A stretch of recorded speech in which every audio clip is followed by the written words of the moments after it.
একজন দলের নেতা আর একজন দলের নেতা যার সম্ভাবনা রয়েছে ভবিষ্যতে একটি সরকার গঠিত হলে সেই সরকারের নেতৃত্ব দেওয়া এবং তার সঙ্গে দেশের নেতৃত্ব দেওয়া, এরকম একজন নেতার চলাফেরা আসলেই কিন্তু তার নিজের উপর নির্ভর করে না। বিগত সরকারের প্রধানমন্ত্রীর কথা চিন্তা করেন কিংবা অন্যান্য বড় নেতাদের কথা চিন্তা করেন, বিশেষ করে প্রধানমন্ত্রী, তার যে নিরাপত্তা, তার পরিবারের যে নিরাপত্তা ছিল, উনি কি নিজের ইচ্ছা কোথাও যেতে পারতেন? ডি ফ্যাক্টো এটা তো ধরে নিতে হবে যে বাংলাদেশে ভবিষ্যতে যে রাজনীতি হতে যাচ্ছে এবং যে নির্বাচন হতে যাচ্ছে সেখানে তারেক রহমান একজন গুরুত্বপূর্ণ কুশীলব এবং তার নিরাপত্তার বিষয়টি নিশ্চয়ই তার নিজের ইচ্ছার উপর নির্ভর করবে না। তার নিশ্চয়ই অনেকগুলি বিষয় বিবেচনায় নিতে হবে। একটা হচ্ছে টাইমিং, উনি কখন ফিরবেন। উনি যদি এখন ফিরেন মনে করেন, তাহলে কি হবে?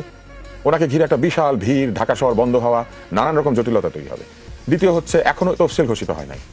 ধরেন উনি ফিরলো, তফসিল ঘোষিত হইল না, কেউ তফসিল ঘোষণা করলো না এবং না করে বসে থাকলো, তো উনি এখানে কি করবেন? সারাদিন এই মানে কি বলে এক ধরনের মৌখিক অন্যান্য লড়াইয়ে তিনি ব্যস্ত থাকবেন। ফলে নিশ্চয়ই কোনো একটা টাইমিং এর ব্যাপার আছে। তাছাড়া এমনিতে চিন্তা করেন না, উনি ওনার অসুস্থ মাকে দেখতে যাবেন, কিন্তু আপনার কি মনে হয় দলীয় নেতা কর্মীরা তার পেছনে পেছনে এবার কি আর ঘিরে ফেলবে না? উনি বের হওয়ার সময় একটা ভিড়ের মধ্যে বেরোতে হবে, ঢুকার সময় একটা ভিড়ের মধ্যে ঢুকতে হবে। ফলে নিশ্চয়ই টাইমিং একটা ইম্পর্টেন্ট বিষয়। দ্বিতীয় হচ্ছে মায়ের প্রতি সন্তানের ভালোবাসা, এটা নিয়ে প্রশ্ন করার কোনো সুযোগ আমাদের কারো নাই। মা সন্তানের যে ভালোবাসা সেটা তাদের দুইজনের। এটা কি সম্ভব যে মাকে তার সন্তানের চাইতে অন্য কেউ ভালোবাসবে? তার দলের লোকেরা, দেশের অন্য লোকেরা, বিরোধী দলের লোকেরা, ফেসবুকে যারা সমালোচনা করে তারা? ডেফিনেটলি উনি যদি ফিরে না আসে তাহলে নিশ্চয়ই সেরকম ভ্যালিড রিজন আছে। এই জায়গাটা তো আমাদেরকে বিশ্বাস করতে হবে। তার উপরে দেশের দায়িত্ব দিয়ে দিতে লোকজন আস্থা রাখতে পারছে, তাকে ভবিষ্যতে নেতা হিসেবে বলতে পারছে, আর উনি বলেছেন ভ্যালিড রিজন আছে, তারপরে তাকে খোঁচাতে হবে যে আপনি বলেন কি রিজন, বলতে হবে। নিশ্চয়ই সেটা প্রকাশ করার ক্ষেত্রে তার কিছু রাজনৈতিক সিদ্ধান্ত রয়েছে, তিনি কতটুকু বলবেন এবং বলবেন না। দ্বিতীয় হচ্ছে পরিবেশ। আসলেই কি এই মুহূর্তে বাংলাদেশে যতক্ষণ পর্যন্ত নির্বাচনের তফসিল ঘোষিত না হচ্ছে ততক্ষণ পর্যন্ত প্রকৃত অর্থেই আমরা গণতন্ত্রের পথে নিশ্চিতভাবে যাত্রা শুরু করেছি, এটা বলতে পারবো? ফলে তফসিল ঘোষণা তো খুব ইম্পর্টেন্ট একটা বিষয়। তৃতীয়, আমি যেটা বললাম নিরাপত্তার বিষয়ে কিন্তু তার দল এবং তার যারা ঘনিষ্ঠ ব্যক্তি তারা কিন্তু অনেকদিন থেকে ব্যবস্থা নিচ্ছেন। ফলে সব যন্ত্রপাতি, সব ইকুইপমেন্ট সবকিছু এসে পৌঁছেছে কিনা, যারা তার নিরাপত্তা দিবেন তারা পরিপূর্ণভাবে প্রস্তুত হয়েছেন কিনা, আমরা তো সেটা জানি না। আপনি যদি আমাকে চিন্তা করেন আমি একজন রাজনৈতিক বিশ্লেষক হিসেবে, আমি তো জানি না, তাহলে আমি কিভাবে মন্তব্য করি? আর চতুর্থ হচ্ছে যৌক্তিকতা।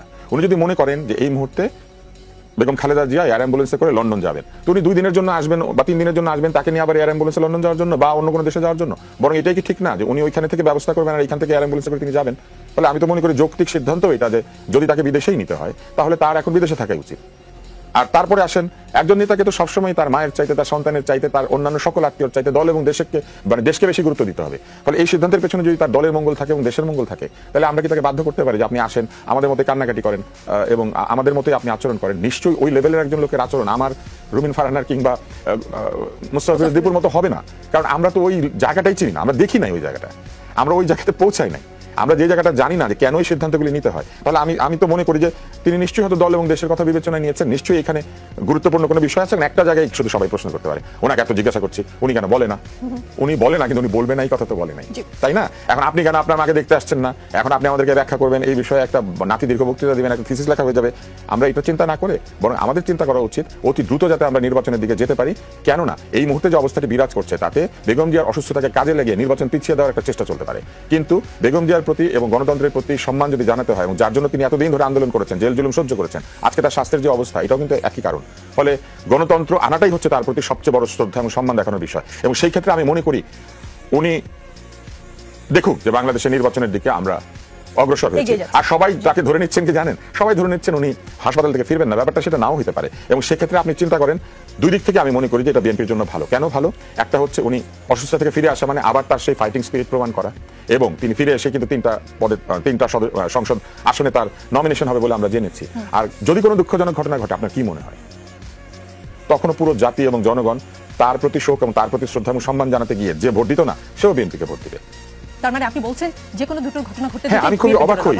উনি খুবই ভাগ্যবতী আসলে। কেন ভাগ্যবতী জানেন? প্রতিটা মুহূর্তে যা কিছু ঘটে তার একটা বিরাট অংশ তার পক্ষে যায়, এবং এই পক্ষে যাওয়া হয়তো তার কাজেরই ফলাফল। তিনি যেহেতু এতদিন ধরে এই সংগ্রামটা করেছেন সেই সংগ্রামের কারণেই হয়তো বিষয়গুলি তার পক্ষে যায়।